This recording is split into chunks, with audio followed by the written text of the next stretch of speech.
તો સાયબર ક્રાઇમે કચ્છમાંથી કરોડોની છેતરપિંડીનો પર્દાફાશ કર્યો છે। 182 કરોડની છેતરપિંડી કરવાના કેસમાં 4 આરોપીઓ ઝડપાયા છે। નાના લોકોને ભોળવીને તેમના એકાઉન્ટનો દુરુપયોગ કરવાનો આરોપ છે। લોકો પાસે બેંક એકાઉન્ટ અને ખોટી પેઢી ખોલાવીને આ લોકો છેતરપિંડી કરતા હતા।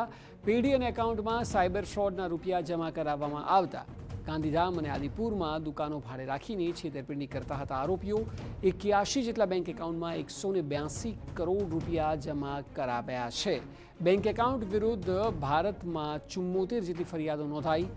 વાંકાનેર, રાપર, આડેસર, ભુજના લોકોના નામે બોગસ પેઢીઓ ખોલવામાં આવી। ભારતના મોટાભાગના રાજ્યોમાં એકાઉન્ટ અને પેઢીઓમાં પહોંચાડવામાં આવ્યા હતા। ગાંધીધામના યશ ભાટિયા, સિદ્ધાર્થ સોની, સાહિલ શર્મા અને અલ્પેશ લુહારની ધરપકડ કરાઈ છે। અન્ય 4 આ લોકોની પોલીસે શોધખોળ હાથ ધરી છે।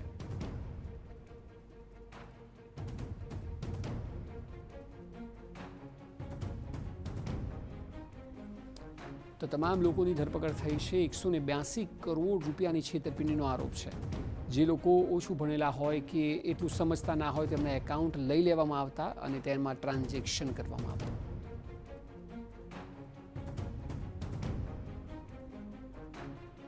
ગેંગનું ઓપરેશન હતું એમાં 81 જેટલા જે બેંક અકાઉન્ટ છે એ આ લોકોના અલગ અલગ જે ગરીબ માણસો હોય જેમને લોભ લાલચ આપીને જે બેંક અકાઉન્ટ ખોલાવેલા હતા એ 81 બેંક અકાઉન્ટના વિગતો પણ ધ્યાને આવેલી।